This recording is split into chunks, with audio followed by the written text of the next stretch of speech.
Hello friends, मैं योग गुरु राकेश मिश्र आप सभी को प्रणाम करता हूं।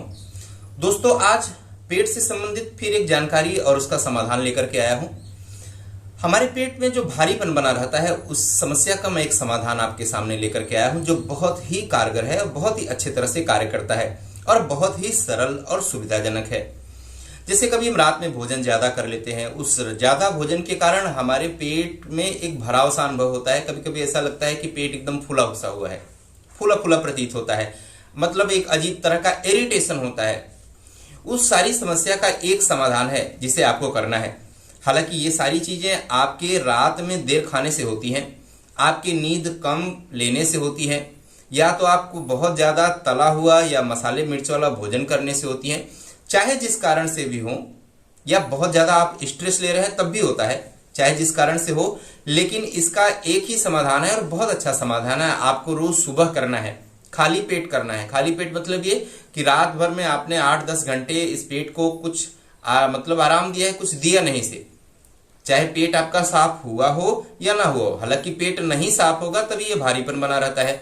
तो ऐसी स्थिति में आपको मैं एक बहुत अच्छी व्यवस्था बता रहा हूं आसन के रूप में, जिसे आप करेंगे। बैठे बैठे करना है, बहुत ज्यादा एक्स्ट्रा एफर्ट नहीं करना है, बहुत प्रयास नहीं करना है, सरल रूप से आप इसे कर पाएंगे और अपने शरीर की सारी व्यवस्था को शुद्ध कर पाएंगे। तो आइए जानते हैं उस आसन को कैसे करें, जिसका नाम है मंडूक आसन, जो कि हमें मेढक जैसे बैठने की स्थिति तैयार करता है। मंडूक मतलब फ्रॉग, फ्रॉग मीन्स मेढक। तो यह मेढक के बैठने जैसा आसन है जो हमारे पेट के भरावपन को, पेट की सारी समस्याओं को निदानित कर देता है। यहां तक कि हमारे पेंक्रियास को, हमारे लिवर को, हमारे इंटेस्टाइन को, हमारे इंटेस्टाइन के चर्निंग को, सब चीजों के लिए बहुत अच्छा काम करता है। इसके 2-3 तरीके हैं। एक सबसे कारगर तरीका बताऊंगा और एक इसकी जो मैं अपनी तरह से लोगों को बताता हूं जो बहुत सरल है, दूसरा मैं आपको बताऊंगा। तो आइए जानते हैं पहला तरीका कौन सा है जिसे आपको करना है। दोस्तों, पहले तो आपको पेट को अपनी तरफ खींचने का प्रयास करना है। जितना आप खींच सकते हैं खींचें, जैसे ऐसे श्वास बाहर निकालना होगा,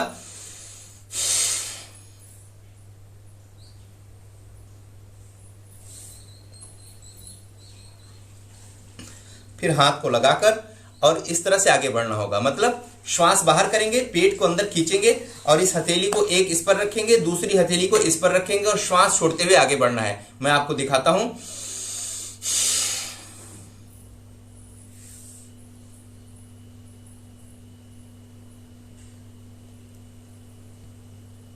और इस तरह से अपने पेट को दबाकर रखना है। फिर श्वास को सामान्य कर सकते हैं। इस पोजीशन में आप 30 सेकंड से लेकर के 2 मिनट तक रुक सकते हैं। यह आपकी कैपेसिटी पर डिपेंड करता है, आपके पेट को कितना ज्यादा भरावपन है, कितना देर आप उसे सह सकते हैं, उस पर डिपेंड करता है। लेकिन यह अगर विधि व्यवस्था को आप रोज फॉलो करते हैं, आपके पेट की सारी बीमारियां दूर हो जाएंगी और पेट का भारीपन एकदम सहज हो जाएगा। आपका पेट ढीला हो जाएगा, रिलैक्स हो जाएगा और आपको इजी अनुभव होने लगेगा। इस तरह से आपको करना है। यह आप 30 सेकंड से लेकर के 2 मिनट तक रुके, 2-3 बार इसे कर सकते हैं। एक दूसरी व्यवस्था जो इसको लोग नहीं कर सकते हैं, उनके लिए मैंने एक सरल विधि निकाली है अपने जीवन के अनुभवों से। कभी भी आप एक कुशन ले लें, कोई कपड़ा ले लें, चद्दर ले लें और उसको आप इतना मोड़ें जितने से आपके पेट पर वह रखा जा सके। अब वो कुछ भी हो सकता है, चद्दर भी हो सकता है, पिलो भी हो सकती है, तकिया भी हो सकती है, कुशन भी हो सकता है। तो जैसे मैं आपको दिखा रहा हूं, इसको मैंने मोड़ लिया और अब इसको कुछ नहीं करना है, श्वास बाहर निकालना है। अगर पेट खींच सकते हैं तो खींचे और नहीं खींच सकते हैं तो आपको ये रिब्स वाला जो पोर्शन है, यहां वाला, इसी के जस्ट नीचे आपको लगाना है और श्वास छोड़ते हुए जाना है। और दोनों जो एल्बो है, ये वाली, इस एल्बो को आपको नीचे रखना है और ऐसे होल्ड करना है। यह आपके सारी समस्या का समाधान करेगा। जैसे आप ये करते हैं वैसे ही यह काम करेगा। उतना आपको मोटा रखना है जिससे आप जब नीचे जाएं तो आपके पेट पर दबाव हो। आप देखेंगे कि आपकी ये समस्या धीरे धीरे समाप्त होने लगेगी, क्योंकि पेट की जितनी नसनाड़ियां फूली हुई है उनको यह रिलैक्स करेगा। इसको करिए, पक्का आपको लाभ होगा। इस विधि व्यवस्था को आप भी करें, आपके परिवार वालों को भी कराएं, अपने दोस्तों को भी कराएं। आप स्वस्थ और सुखी रहें। आज के लिए बस इतना ही। धन्यवाद, प्रणाम।